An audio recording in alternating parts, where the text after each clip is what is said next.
பூஜ்யாய ராகவேந்திராய சத்ய தர்மரதாய ச பஜதாம் கல்பவ்ருக்ஷாய நமதாம் காமதேனுவே. கிருஷ்ணாய வாசுதேவாய தேவகி நந்தனாய ச நந்தகோபகுமாராய கோவிந்தாய நமோ நமஹ. ஐந்தாவது வேதம் என்று போற்றப்படும் மகாபாரதம் பார்த்து வருகிறோம். இப்போ கர்ணன் தனக்கு தகுந்த சாரதி சல்யன் அவன் கிடைத்தால் நிச்சயமாக அர்ஜுனனை மிக எளிதாக வீழ்த்த முடியும் என்று துரியோதனிடம் கேட்க.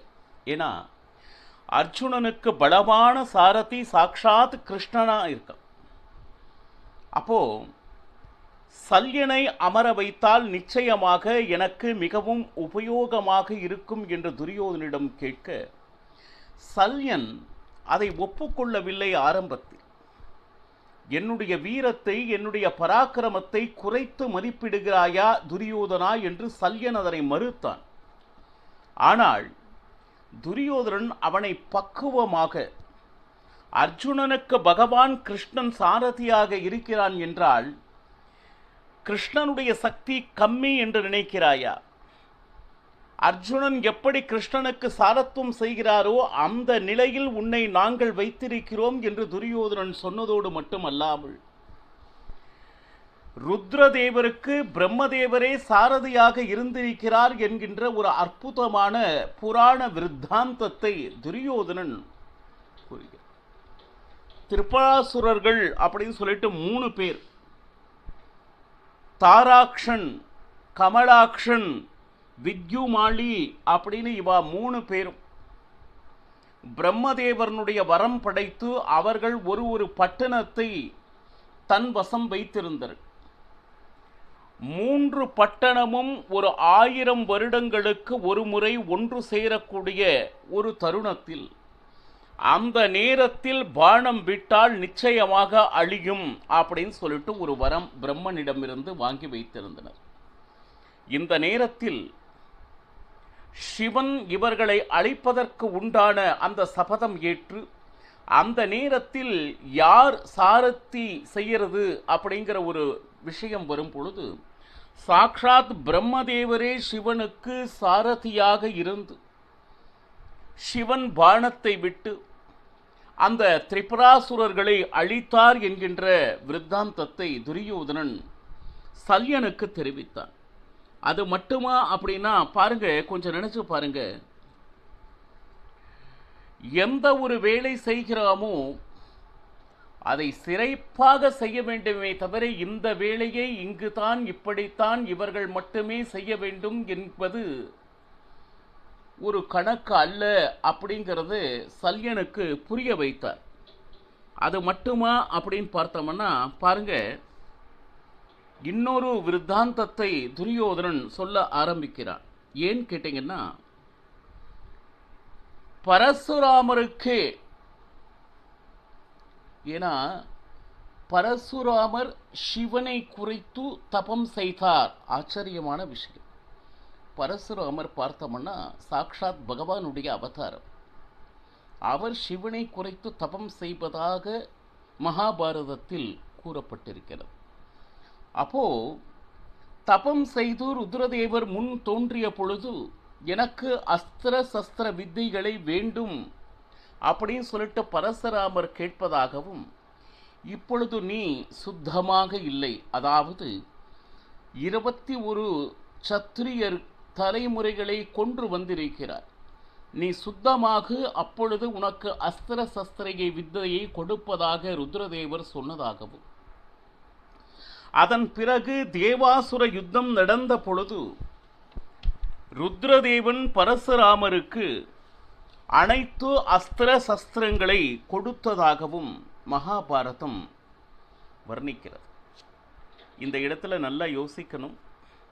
பரசுராமர் பகவானுடைய அவதாரம், இவருக்கு சிவன் அஸ்திர சஸ்திரங்களை கொடுப்பதாக எழுதியிருக்கிறதே அப்படின்னா இதில் 2 விஷயம் நல்லா யோசிக்கணும். 1, யாராக இருந்தாலும் ருத்ரதேவருடைய ஆராதனை செய்தே ஆக வேண்டும் என்பதை வலியுறுத்துகிறது 1. 2வது பாருங்க, தைத்தியர்களுக்கு மகாபாரதம் படிக்கும் பொழுது ஒரு பிரமை உண்டு பண்ண வேண்டும் என்று அங்கங்கு இந்த மாதிரி விஷயங்களை சொல்லி வைத்திருக்கிறார்கள். ஆனால் யார் சர்வோத்தமன் அப்படின்னா ஆதி அந்த ஸ்லோகத்தை பார்த்து தெரிந்து கொள்ள வேண்டும் அப்படின்னு மத்வாச்சாரியார் இந்த விஷயத்தை விளக்குகிறார். இதையே பத்ம புராணத்திலும் ஸ்காந்த புராணத்திலும் ரொம்ப அற்புதமாக விளக்கப்பட்டிருக்கிறது. ஏன்னா அந்த பத்ம புராணத்தில் எப்போ பாரு ருத்ரதேவர் ஒரு தியானத்திலே இருப்பார். பார்வதி வந்து இந்த உலகத்திற்கே சிருஷ்டிகர்த்தா தாங்கள், நீங்கள் யாரை குறித்து தியானம் செய்து கொண்டிருக்கிறீர்கள் என்று கேட்பது போலவும், இது பரம ரகசியம் பார்வதி. இந்த உலக சிருஷ்டி ஸ்திதி லய சம்ஹாரகன் அனைத்தும் ஸ்ரீமன் நாராயணன். அவனை குறித்து நான் தபம் செய்து கொண்டிருக்கிறேன், தியானம் செய்து கொண்டிருக்கிறேன் என்று ருத்ரதேவர் பார்வதியிடம் கூறுவதாக பத்ம புராணத்தில் மட்டுமல்ல ஸ்காந்த புராணத்திலும் இது விளக்கப்பட்டு இருக்கிறது. இப்படியெல்லாம் சொல்லி சல்யனை ஒரு விதமாக என்ன சொல்றது, சரி நான் கர்ணனுக்கு சாரத்துவம் செய்கிறேன் என்பதை ஒப்புக்கொண்டார். சரி, இப்போ என்னன்னா, சல்யா நீ சாமானியமானவருக்கு நீ தேரோட்டவில்லை.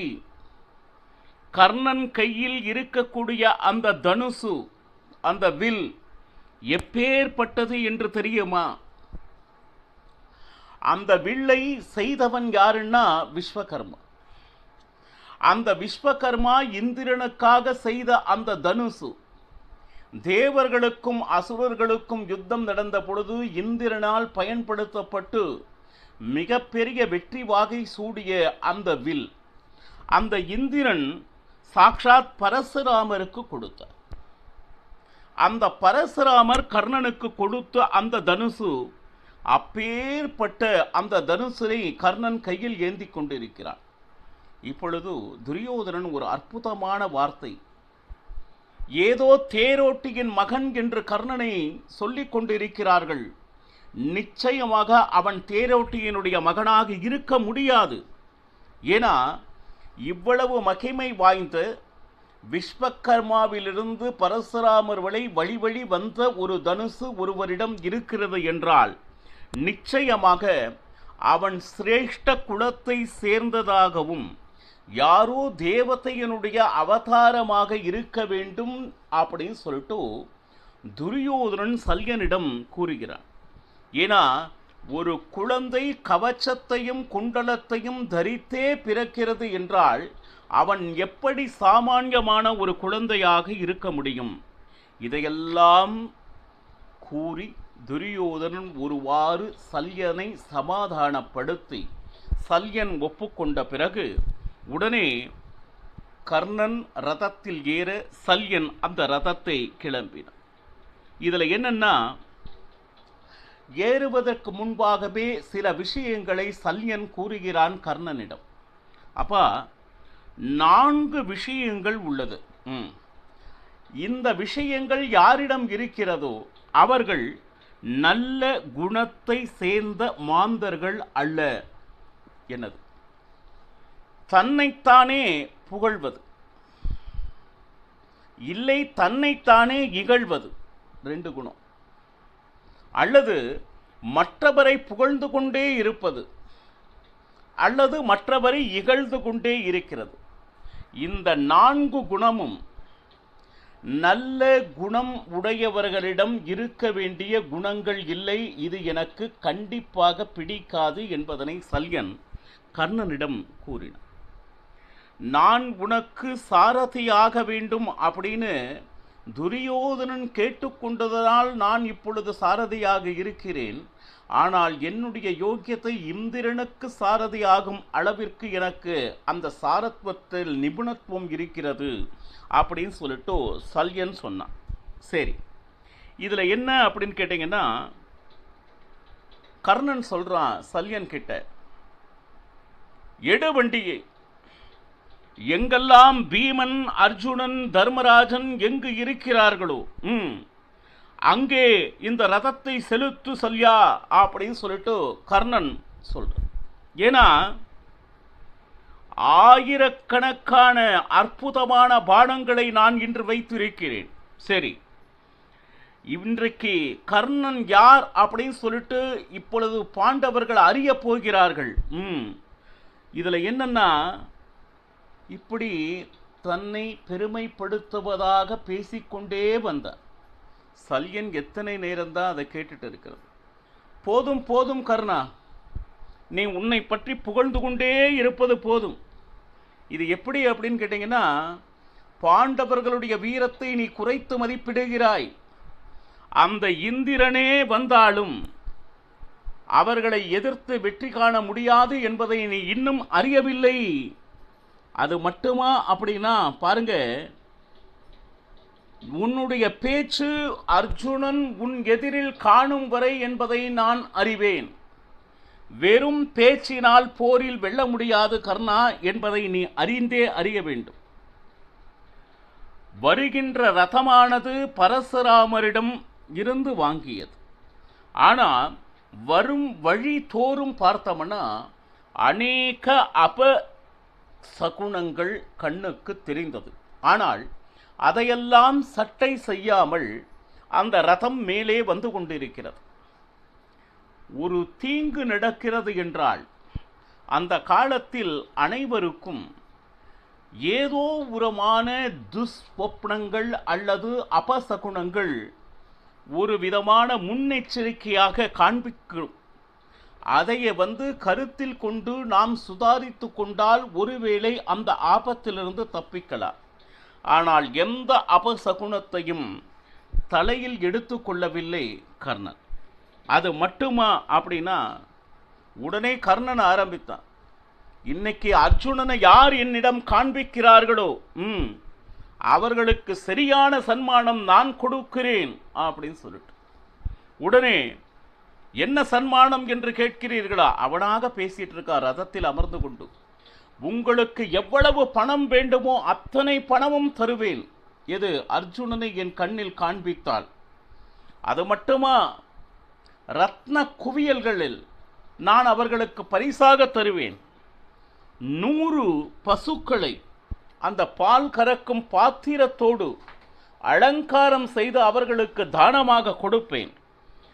100 கிராமங்களை யார் எனக்கு அர்ஜுனனை காண்பிக்கிறார்களோ 100 கிராமங்களை நான் தானம் கொடுப்பேன். 6 யானைகளை அலங்கரித்து ரத்ன சமேதமாக தானத்தை கொடுக்கிறேன். ஏன் இது எல்லாமும் போரவில்லை என்றால் என்னுடைய மனைவி என்னுடைய குழந்தையை தவிர என்னிடம் இருக்கக்கூடிய சமஸ்த சொத்துக்களையும் அவர்களுக்கு தானம் கொடுக்கிறேன் அப்படின்னு சொல்லிட்டு இவன் பேசிட்டே இருக்கான் கர்ணன். சல்யன் கேட்டு கேட்டு கேட்டு சலித்து போய், கர்ணா கொஞ்ச நேரம் பேசாம வரையா, சும்மா இந்த சில ஆளுங்க நான் இதை செய்வேன் அதை செய்வேன் அப்படின்னு சொல்லிட்டு பேசுவார்கள். ஆனால் எந்த காரியமும் அவர்களால் இதுவரை நடந்ததா அப்படின்னா எதுவுமே நடந்ததில்லை. இப்போ நீ ஒன்றும் கவலைப்படாது, நீ யாருக்கும் எந்த தானமும் கொடுக்க வேண்டாம். கொடுக்காமையே இனி சிறிது நேரத்தில் அர்ஜுனனே உன்னை தேடி உன் எதிரில் வரப்போகிறான். அப்போ நீ இத்தனை பேருக்கு இவ்வளவு தானத்தை கொடுக்கிறேன் என்று சொல்கிறாயே, அந்த செல்வங்கள் உன்னிடம் இருக்கக்கூடிய மதம் உன்னை பேச வைக்கிறது. இவ்வளவு செல்வத்தை கொடுத்தாவது நான் எப்படியும் அர்ஜுனனை வெற்றி கொள்ள வேண்டும் என்கின்ற அந்த செல்வத்தின் மேல் இருக்கக்கூடிய மோகத்தினால் வருகின்ற இந்த பேச்சுக்கள். அது மட்டுமா அப்படின்னா பாருங்க, நீ யாருக்கு இதுவரை தானம் கொடுத்தா, யாருக்கு கொடுக்க கூடாதோ அவர்களுக்கெல்லாம் தானத்தை கொட்டு மகிழ்ந்திருக்கிறார். இந்த உலகத்தில் ஒன்றை மட்டும் நன்றாக புரிந்து கொள் கர்ணா, எந்த நரியும் சிம்மத்தை வேட்டை ஆடியதாக சரித்திரம் இல்லை. அதுவும் குள்ள நரின்னு சொல்றாங்க. குள்ள நரி என்னமோ பயங்கர தந்திரம் பண்ற மாதிரி இருக்கும், ஏதோ சின்ன சின்ன விஷயத்துல கொஞ்சம் வெற்றியை காணலாம். ஆனால் சிம்மத்தினம் அதனுடைய தந்திரம் நிச்சயமாக வேலை செய்யாது. பாருங்க, தயவு செய்து உனக்கு என்ன சுவாமி பிடிக்குமோ பிரார்த்தனை செய்துக்கோ கர்ணா. அர்ஜுனன் கண்டே ஒரு சிறு கண் இமைக்கும் நேரத்தில் உன் இதழில் தோன்றத்தான் போகிறான். ஏன்னா உனக்கு நல்லது சொல்வதற்குன்னு உன்னை சுற்றி யாருமே இல்லை கர்ணா. உன்னை பார்த்தால் மிகவும் பரிதாபமாக இருக்கிறது. யார் ஒருவர் புலம்பிக் கொண்டே இருப்பார்கள் என்றால் அவர்களது கடைசி காலம் வந்துவிட்டால் தன்னை மீறி அவர்கள் புலம்பிக் கொண்டே இருப்பார்கள் என்பதை நான் அறிவேன் என்று சல்யன் கூற, ரதத்தில் ஏறியதிலிருந்தே கர்ணனுக்கும் சரி சல்யனுக்கும் சரி இவன் செய்வது அவனுக்கு பிடிக்கவில்லை, சல்யன் செய்வது கர்ணனுக்கு பிடிக்கவில்லை. இப்படியே ரதம் மேலே ஏறிக்கொண்டு இருக்கிறது. மேலும் என்ன நடந்தது என்பதனை நாளையும் பருகலாம். சர்வம் ஸ்ரீ கிருஷ்ணார்ப்பணமஸ்து. ஹரே ஸ்ரீனிவாசா.